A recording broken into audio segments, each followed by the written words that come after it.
Hello नमस्कार साथियों, welcome to royal study. दोस्तों, आरपीएफ कांस्टेबल 2025 के स्पेशल एग्जाम का नेक्स्ट एनालिसिस आपके लिए लेकर आ चुके हैं। आज 9 मार्च 2025 को हम फर्स्ट शिफ्ट का बेसिकली एनालिसिस कवर करेंगे। और गाइज, इससे पहले वाली जितनी भी पीडीएफ थी हमने एप्लीकेशन पर डाल दी, स्टडी मटेरियल में जाकर आप चेकआउट कर लीजिएगा। क्लियर है। और इस वीडियो में 100% ऑथेंटिक रियल क्वेश्चन हम कवर करेंगे जो आपके एग्जाम में आज पूछे गए हैं। सो सभी से रिक्वेस्ट है कि वीडियो को पूरा देखें लास्ट तक, और वीडियो को लाइक नहीं किया है तो कर दीजिएगा। चैनल को सब्सक्राइब भी करके बेल आइकन को ऑल पर सेलेक्ट कर लीजिएगा। गाइज, इन लोगों ने एप्लीकेशन को डाउनलोड नहीं किए, उनसे कहना चाहिए कि एप्लीकेशन को डाउनलोड कर लीजिएगा। इससे पहले वाली जितनी भी पीडीएफ थी हमने स्टडी मटेरियल में अपडेट कर दी एप्लीकेशन में, तो जाकर चेकआउट कर लीजिएगा। और टेलीग्राम से जो कनेक्ट नहीं हुए उन सभी से रिक्वेस्ट है कि टेलीग्राम चैनल ग्रुप को ज्वाइन कर लीजिएगा, क्योंकि जो भी करंट की अपडेट होती है या वैकेंसी से रिलेटेड A to Z चीज़ें जो होती है, एडमिट कार्ड वगैरह, आंसर की वगैरह, सब कुछ हम टेलीग्राम पर अपडेट करते हैं। तो टेलीग्राम की लिंक डिस्क्रिप्शन में डालिए, जाकर जरूर से ज्वाइन कर लीजिएगा। क्लियर है। आगामी एग्जाम अगर आगामी दिनों में आपका है तो इन नंबर, ये जो लिंक है इस पर क्लिक करके हमें बता सकते हैं। डिस्क्रिप्शन में लिंक आपको मिल जाएगी, तो सीधे आप हमें वहां से बता सकते हैं कि किस दिन किस शिफ्ट में आपकी एग्जाम है ना। चलिए स्टार्ट करते हैं आज के हमारे पहले प्रश्न से, जीके जीएस करंट अफेयर का। पहला क्वेश्चन पूछा गया है आज, पंडित रविशंकर किस वाद्ययंत्र को बजाने के लिए प्रसिद्ध है? सितार करेक्ट आंसर आएगा। पंडित रविशंकर कौन है? तो ये एक भारतीय संगीतज्ञ और संगीतकार थे। भारतीय शास्त्रीय वाद्य सितार को पूरी दुनिया में लोकप्रिय बनाने का श्रेय बेसिकली इनको जाता है। 20वीं शताब्दी के उत्तरार्ध में उत्तर भारतीय शास्त्रीय संगीत के दुनिया के सबसे प्रसिद्ध प्रतिपादक ये बन गए, और 1999 में पंडित रविशंकर जो है इनको भारत रत्न से सम्मानित किया गया था। और प्रसिद्ध बैंड द बीटल्स है ना, इसके साथ भी सहयोग किया उन्होंने। इसके अलावा रविशंकर जो है इनको 3 सर्वोच्च भारतीय नागरिक पुरस्कारों से सम्मानित किया गया। सारे जहां से अच्छा गाना जो है ये रविशंकर ने धुन पर सेट किया था इस गाने को। तो याद रखना है। कुछ और भी वाद्य यंत्र है और प्रसिद्ध वादक है, ये आपको पता होना चाहिए, क्योंकि लगातार आपके एग्जाम में क्वेश्चंस बने। आज भी आपके 2 से 3 क्वेश्चन यहाँ से आपके बने इस टॉपिक से। बात करें संतूर की, तो संतूर के है पंडित शिव कुमार शर्मा, जो कि आपका 7 तारीख को क्वेश्चन बना था पंडित शिव कुमार शर्मा से, है ना। तो संतूर जो बजाने के लिए प्रसिद्ध है, ये कौन है? पंडित शिव कुमार शर्मा, भजन सोपोरी, ये दोनों आपके ज्यादातर पूछे जाते हैं इनसे। वीणा की बात करें तो अय्यागारी श्याम सुंदरम, है ना, जिया मोइनुद्दीन डागर, और इसके अलावा दोरई स्वामी अयंग चिट्टी बाबू, ये सभी वीणा के लिए प्रसिद्ध है। सितार की बात करें तो पंडित रविशंकर, शाहिद परवेज खान, अनुष्का शंकर, हारा शंकर भट्टाचार्य, है ना, विलायत खान, मुश्ताक अली खान, ये सभी जो है सितार वादक है। सरोद वादक है अमजद अली खान, इनसे क्वेश्चन बनता है डेफिनेटली। अली अकबर, अमजद अली खान, और एक है अलाउद्दीन खान, और एक है बुद्धदेव दास गुप्ता, ये सभी जो है ये सरोद वादक है। तो इन सभी को अच्छे से याद रखिएगा। गाइज, ये हमारी स्पेशल टेस्ट सीरीज है आपके आरपीएफ कांस्टेबल की एग्जाम के लिए। जिन्होंने अभी तक इनरोल नहीं किया है उनके लिए गोल्डन अपॉर्चुनिटी है, बेस्ट चांस है उनके लिए, क्योंकि पूरा का पूरा एग्जाम ओरिएंटेड कंटेंट है यहाँ पर आपको मिल रहा है ना। नाम मात्र की प्राइस पर मिल रहा है। ये पहले 79 थी, इसकी प्राइस हमने और भी कम कर दी आप सभी की लोगों की डिमांड के अकॉर्डिंग। तो सिर्फ 49 रुपीज़ पर आप इसमें इनरोल कर सकते हैं और अपनी एग्जाम की लिए बेस्ट से बेस्ट तैयारी यहाँ से कर सकते हैं। ज़्यादातर लोगों को टाइम मैनेजमेंट में दिक्कत हो रही है, तो आप यहाँ से टेस्ट सीरीज के थ्रू टाइम मैनेजमेंट को काफ़ी हद तक अपना स्कोर वहाँ से इंप्रूव कर सकते हो। टाइम मैनेजमेंट को वहाँ से बिल्कुल जो है आप अपने अकॉर्डिंग जो है उसको कर सकते हैं एडजस्ट, कि कितने टाइम में आपको पेपर को सोल्व करना है। तो आप टाइम मैनेजमेंट काफ़ी अच्छे तरीके से कर पाएंगे, टाइमिंग को काफ़ी कम कर पाएंगे पेपर को सोल्व करने में। तो ये सारी चीज़ें पॉसिबल है ओनली सिर्फ टेस्ट सीरीज की मदद से ही पॉसिबल हो पाती है, विदाउट इसके पॉसिबल ही नहीं है इस तरह की चीज़ें। तो आप जरूर से एक बार चेकआउट करिएगा, डेमो भी डला है एप्लीकेशन पर, लेटेस्ट है पूरी की पूरी। ये नंबर है, कोई डाउट है, कुछ क्वेरीज है तो कांटेक्ट भी कर सकते हैं, जाकर जरूर से एक बार चेकआउट कर लीजिएगा। इसके अलावा गाइस हमारी और भी अवेलेबल है, जैसे कि आरआरबी एनटीपीसी की है, RRB group D, SSC CGL, इसके अलावा एसएससी सीएचएसएल की है, और एसएससी एमटीएस की भी अवेलेबल है। बाकी और भी जो एग्जाम आने वाली है उनके लिए भी जल्द लेकर आएंगे। बट अगर अभी इनमें से आप कोई सी भी एग्जाम की तैयारी कर रहे हैं ना, तो अभी से इनरोल कर लीजिएगा, क्योंकि आपको अब नहीं तो बाद में करना ही है इनरोल। तो देर किस बात की, क्योंकि अभी से स्टार्ट कर देंगे तैयारी तो आप एग्जाम तक काफ़ी हद तक यहाँ से अपना स्कोर इंप्रूव कर पाएंगे, है ना। तो इसीलिए हम आपको बार बार बताते हैं कि चीज़ें जो है ना वो अगर आप एग्जाम ओरिएंटेड कंटेंट पढ़ेंगे ना तो उससे ज़्यादा बेनिफिट होगा आपको, जो चीज़ें आपकी एग्जाम में लगातार पूछी जा रही है। तो जरूर से चेकआउट करिएगा, डेमो देख लीजिएगा, नंबर भी दे रखे, क्वेरीज है, कुछ डाउट है तो आप पूछ सकते हैं। ये मध्य प्रदेश एग्जाम के लिए स्पेशल है, इनके भी लिंक डिस्क्रिप्शन मिलेगी, एक बार जाकर चेकआउट कर सकते हैं। अगला क्वेश्चन पूछा गया है महाराजाधिराज की जो उपाधि है अपनाने वाले पहला गुप्त शासक कौन था? तो ये चंद्रगुप्त प्रथम था। चंद्रगुप्त प्रथम गुप्त वंश के पहले शासक थे जिन्होंने महाराजाधिराज की उपाधि धारण की थी। चंद्रगुप्त प्रथम गुप्त राजा घटोत्कच के पुत्र थे, है ना, घटोत्कच के पुत्र थे, ये गुप्त सम्राट थे चंद्रगुप्त प्रथम, और राजवंश के संस्थापक गुप्त के पोते थे। ये दोनों को इलाहाबाद स्तंभ शिलालेख में महाराजा कहा गया है, और वहां उनके अगले उत्तराधिकारी समुद्रगुप्त के पिता भी थे। तो चंद्रगुप्त प्रथम ने लिच्छवी राजकुमारी कुमार देवी से विवाह किया था, और लिच्छवी एक प्राचीन कबीले का नाम है जिसका मुख्यालय गौतम बुद्ध के समय में वर्तमान जो बिहार वैशाली था यहाँ पर था। गुप्त वंश के बारे में कुछ और भी चीजें, जैसे कि गुप्त वंश के संस्थापक थे श्रीगुप्त, घटोत्कच उनका उत्तराधिकारी था, और इन दोनों को महाराजा कहा जाता है ना। अगले शासक चंद्रगुप्त प्रथम थे, महाराजाधिराज कहलाने से वाले पहले शासक थे ये चंद्रगुप्त प्रथम। लगभग 303 ईस्वी में समुद्रगुप्त जिन्होंने लगभग 50 वर्षों तक शासन किया था, चंद्रगुप्त प्रथम के ये उत्तराधिकारी बने थे। अगला क्वेश्चन पूछा गया है आपसे, भारत के उत्तरी मैदान में किस मिट्टी का विस्तार अधिकतम है? तो जलोढ़ मिट्टी करेक्ट आंसर हो जाएगा, है ना। यह क्वेश्चन इस तरह से भी होगा कि भारत के उत्तरी मैदान में किसका विस्तार अधिकतम है? तो जलोढ़ मिट्टी करेक्ट आंसर है। भारत के उत्तरी मैदान में जलोढ़ मिट्टी का विस्तार सबसे ज्यादा है। ये मिट्टी जो है उत्तरी मैदानों के अलावा नदी घाटियों में भी पाई जाती है। जलोढ़ मिट्टी में रेत, गाद और मिट्टी होती है। ये मिट्टी सबसे उपजाऊ मिट्टी मानी जाती है, और इसमें पर्याप्त मात्रा में पोटास, फास्फोरिक एसिड और चूना होता है। तो इस मिट्टी में ह्यूमस, चूना और कार्बनिक जो पदार्थ है मौजूद होते हैं। अगला क्वेश्चन पूछा है, साल 2024 के लिए FIH goalkeeper of the year award से किसे सम्मानित किया गया? तो PR श्रीजेश आपका करेक्ट आंसर हो जाएगा। PR श्रीजेश को साल 2024 के लिए FIH goalkeeper of the year award से सम्मानित किया गया। यह पुरस्कार उन्हें ओमान में आयोजित 49वीं FIH कांग्रेस में मिला था, है ना। इसके अलावा गाइस 2025 में भी इनको स्पोर्ट्स स्टार SS अवार्ड्स में सम्मानित किया गया है। PR श्रीजेश ने साल 2025 के स्पोर्ट स्टार SS अवार्ड्स में sport star of the year पुरुष का जो पुरस्कार है ये इन्होंने जीता है। PR श्रीजेश भारतीय पुरुष हॉकी टीम के लंबे समय तक गोलकीपर रहे हैं। भारत की महान दीवार इनको कहा जाता है, जैसे कि राहुल द्रविड़ को दीवार के नाम से जाना जाता है ना, तो भारत की महान दीवार के नाम से जाना जाता है the great wall of India, है ना। ये जाना जाता है PR श्रीजेश को इस नाम से, याद रखिएगा। और उन्होंने साल 2021 से 2022 में यह पुरस्कार जीता था। साल 2024 के पेरिस ओलंपिक के बाद उन्होंने हॉकी से संन्यास ले लिया। अगला क्वेश्चन है, नेताजी सुभाष चंद्र बोस हवाई अड्डा कहाँ स्थित है? कोलकाता, पश्चिम बंगाल में देखने को मिलता है। नेताजी सुभाष चंद्र बोस अंतर्राष्ट्रीय हवाई अड्डा कोलकाता में स्थित है। नेताजी सुभाष चंद्र बोस हवाई अड्डा भारत का सबसे पुराना हवाई अड्डों में से एक है, और ये जो हवाई अड्डा है अंतर्राष्ट्रीय हवाई अड्डा है, जिससे पहले दमदम हवाई अड्डा के नाम से जाना जाता है। कोलकाता में ये स्थित है। 1924 ईस्वी में खोला गया था, और ये भारत का 5वां सबसे व्यस्ततम हवाई अड्डा है। अगला क्वेश्चन पूछा है, अनंता R कृष्णन किस संगीत वाद्ययंत्र से जुड़े हैं? मृदंगम करेक्ट आंसर आपका हो जाएगा।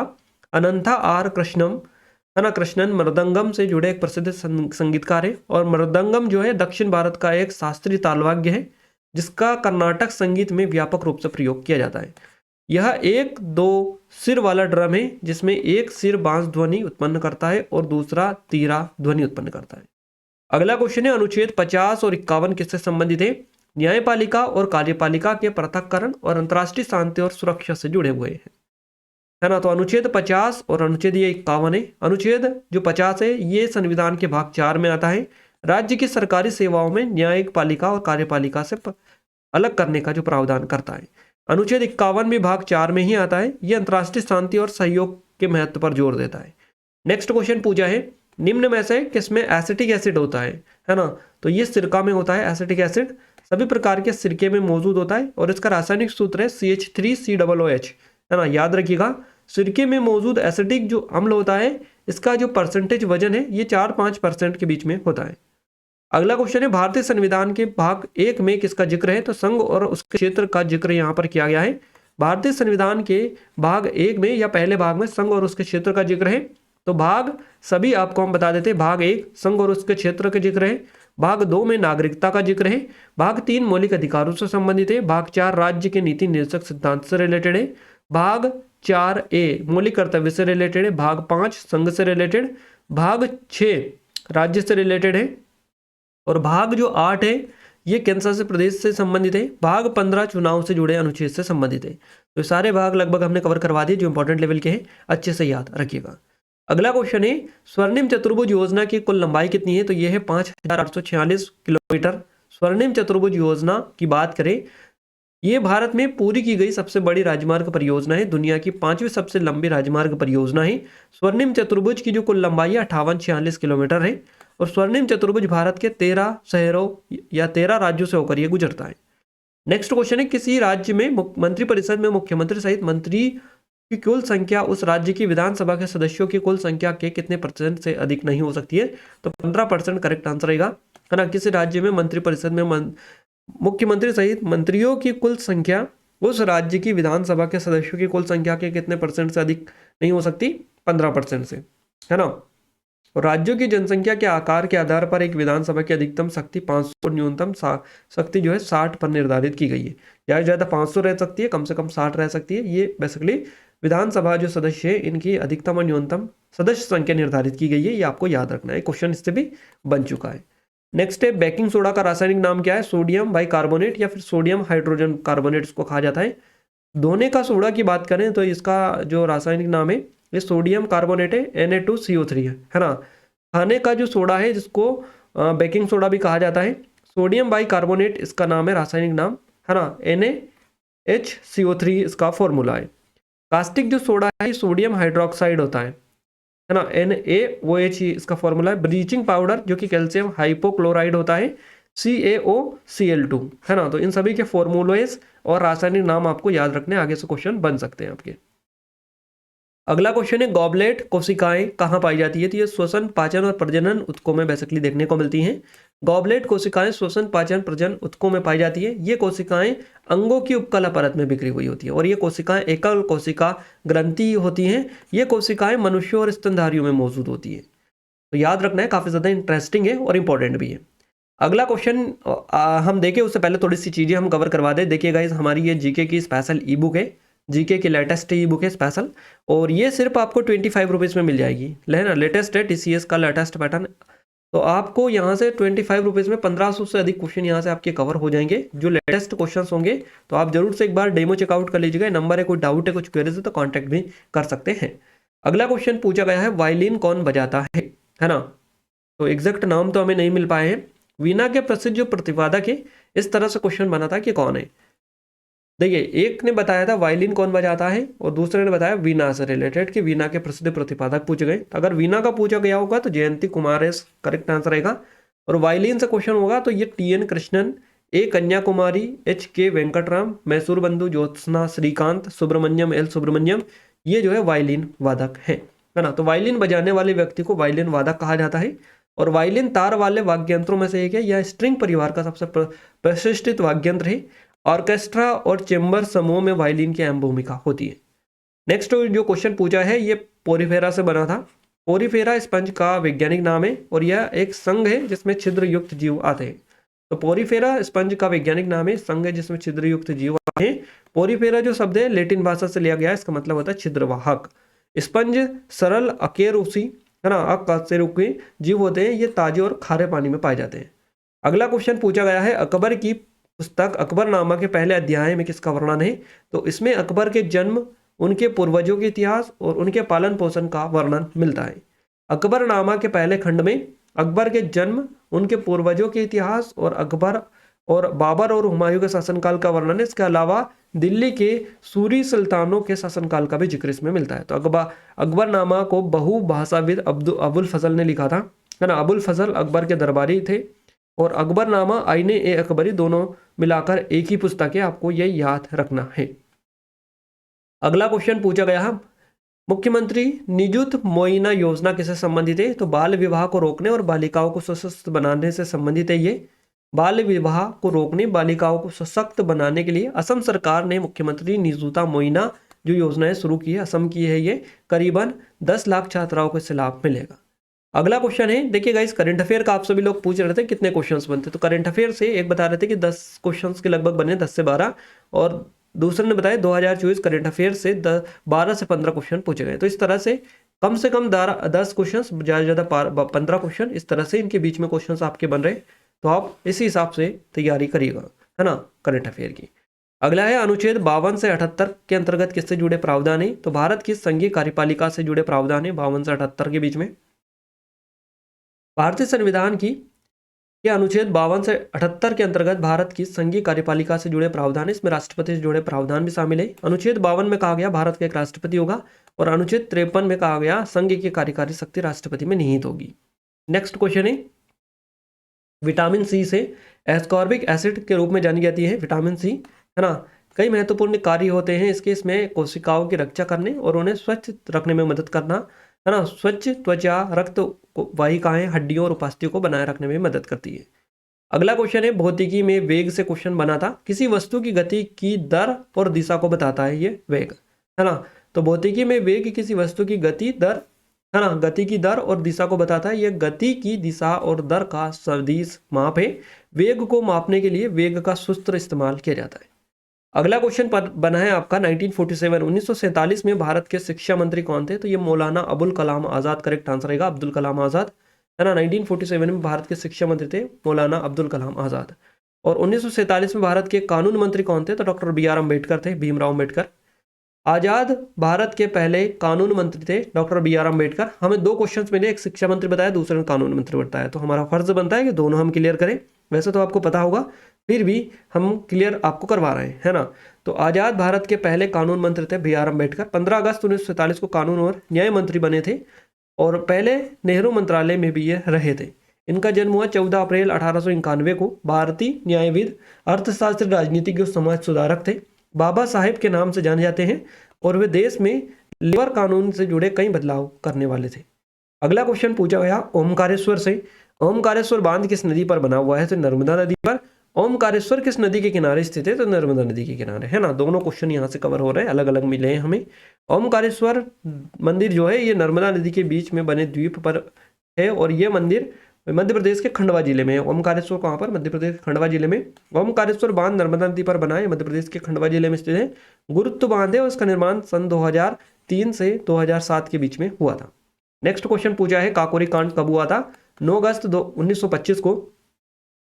काकोरी संयंत्र केस एक सशस्त्र डकैती थी जो 9 अगस्त 1925 को मध्य उत्तर प्रदेश में एक ट्रेन में हुई थी। हिंदुस्तान रिपब्लिकन एसोसिएशन क्रांतिकारी संगठन था जो काकोरी षड्यंत्र से जुड़ा था। काकोरी षड्यंत्र का उद्देश्य ब्रिटिश प्रशासन से बल के माध्यम से पैसा लेकर HSRA के लिए धन प्राप्त करना था। अगला क्वेश्चन है 1909 में कौन सा सुधार किया गया था? मार्ले मिंटो सुधार हुआ था 1909 में, है ना। साल 1909 में भारतीय परिषद अधिनियम पारित किया गया था जिसे मार्ले मिंटो सुधार के नाम से जाना जाता है। यह अधिनियम ब्रिटिश संसद ने पारित किया था और इस अधिनियम के जरिए ब्रिटिश भारत में शासन की प्रणाली में भारतीयों की भागीदारी को बढ़ाया गया था। अगला क्वेश्चन है 2024 में भारत और ऑस्ट्रेलिया के बीच में 2+2 सचिव स्तरीय जो वार्ता हुई थी, कहाँ पर हुई थी? नई दिल्ली में, है ना। नई दिल्ली में बेसिकली हुई थी। और पोर्टल से संबंधित क्वेश्चन बना था, ऑप्शन में था सारथी, सेवा, शक्ति, इस तरह से ऑप्शन आपको मिले थे जो कि एग्जैक्ट क्वेश्चन हमें नहीं मिल पाया है। दूध को दही में बदलने में से उसमें किस विटामिन की मात्रा बढ़ जाती है? तो उसमें विटामिन B12 बढ़ जाता है ना, इस विटामिन की मात्रा। लैक्टिक एसिड बैक्टीरिया की वजह से दूध से दही बनता है और इस प्रक्रिया में दूध की पोषण गुणवत्ता में सुधार होता है। नेक्स्ट क्वेश्चन है राज्य के नीति निषेध सिद्धांत या DPSP किस भाग में है? या इस तरह से क्वेश्चन बना है कि DPSP से क्वेश्चन था आपका, एग्जैक्ट नहीं मिल पाया। तो DPSP से जो क्वेश्चन होगा वो कथन वाला आई थिंक होगा, है ना, कथन वाला होगा, देख लीजिएगा आप। भाग 4 में ये आपको देखने को मिलता है, अनुच्छेद 36 से 51 में DPSP का जिक्र है। तो DPSP सरकार को कानून बनाने में ध्यान में रखने के लिए कल्याणकारी उद्देश्य है। DPSP सामाजिक आर्थिक न्याय को बढ़ावा देने वाले कानून और नीतियों को बनाने में विधायिका और कार्यपालिका का मार्गदर्शन करते हैं। क्लियर है? याद रखना है, काफ़ी ज़्यादा इंटरेस्टिंग है और इंपॉर्टेंट भी है। गाइस देखिए यहाँ पर ये हमारे स्पेशल कोर्सेस और टेस्ट सीरीज वगैरह अगर अभी तक आपने रोल नहीं किया तो बेस्ट रहेंगे आपके एग्जाम प्रिपरेशन के लिए। जो लोग भी स्पेशल तैयारी करना चाह रहे हैं उनके लिए बेस्ट है। आप एक बार जाकर डेमो भी देख लीजिएगा और चेकआउट भी कर लीजिएगा। क्लियर है? चलिए अगला क्वेश्चन है हमारा 1991 से था क्वेश्चन, LPG मॉडल से क्वेश्चन पूछा गया था, एग्जैक्ट नहीं मिल रहा है। थार का मरुस्थल भी पूछा था आपसे। थार का मरुस्थल भारत और पाकिस्तान में फैला है और ये उत्तर पश्चिमी भारत में जो राजस्थान राज्य है इसमें और पूर्वी पाकिस्तान का जो पंजाब सिंध प्रांत है इसमें भी विस्तृत है और ये दुनिया का 17वां सबसे बड़ा मरुस्थल है थार का मरुस्थल, याद रखिएगा। राष्ट्रपति द्वारा किस आयोग को स्वीकृति प्रदान की गई, इस तरह से क्वेश्चन था, एग्जैक्ट ऑप्शन नहीं मिले हैं। परिसीमन आयोग, वित्त आयोग जैसे कई आयोगों को स्वीकृति दी गई राष्ट्रपति के द्वारा। तो भारत के राष्ट्रपति विभिन्न संवैधानिक और वैधानिक आयोगों की स्वीकृति, अप्रूवल और नियुक्ति अपॉइंटमेंट प्रदान करते हैं। ये आयोग नीति निर्माण, प्रशासनिक सुधार और कानून व्यवस्था में महत्वपूर्ण भूमिका निभाते हैं। अगला है भारत और नाइजीरिया के बीच किसको लेकर समझौता हुआ, हवाई सेवा को लेकर हुआ था। संशोधित हवाई सेवा करार हुआ। भारत सरकार ने नाइजीरिया के साथ संशोधित हवाई सेवा करार पर हस्ताक्षर करने को मंजूरी दी, जिसका उद्देश्य दोनों देशों के बीच हवाई संपर्क में सुधार करना था, है ना। अगला क्वेश्चन पूछा है एनपीए से, नॉन परफॉर्मिंग एसेट्स इनको बोला जाता है। हिंदी में इसे गैर निष्पादित संपत्ति, परिसंपत्ति कहते हैं। ये किसी भी तरह के ऋण या अग्रिम को कहते हैं, है ना, जो 90 दिनों से ज्यादा समय से बकाया, उसको एनपीए, है ना, नॉन परफॉर्मिंग एसेट्स इनको बोला जाता है। अगला क्वेश्चन पूछा गया है आपसे, अमेरिका और नाइजीरिया के बीच में माल और यात्रियों का परिवहन मुख्यतः किस मार्ग के माध्यम से होता है। ये वायु और समुद्री दोनों से होता है ना, दोनों से होता है, दोनों करेक्ट आंसर रहेगा। इसके अलावा आईसीआईसीआई बैंक से क्वेश्चन आपका बना और एआई चैटबॉट से क्वेश्चन आपका बना था, है ना, जो कि एग्जैक्ट हमें नहीं मिल पाए हैं। प्रायद्वीपी नदियों की क्या विशेषताएं, निश्चित जलमार्ग, बल का अभाव, पानी का गैर बारहमासी प्रवाह। ये जो है मौसमी नदियां होती हैं, प्रायद्वीपी नदियां गैर बारहमासी नदियां होती हैं, इनका प्रभाव वर्षा पर निर्भर करता है ना, और चौड़ी उथली घाटियों में बहती हैं और ये पठारों की घाटियों से निकलती हैं। ये सारी चीजें आपको इनके बारे में याद रखना है।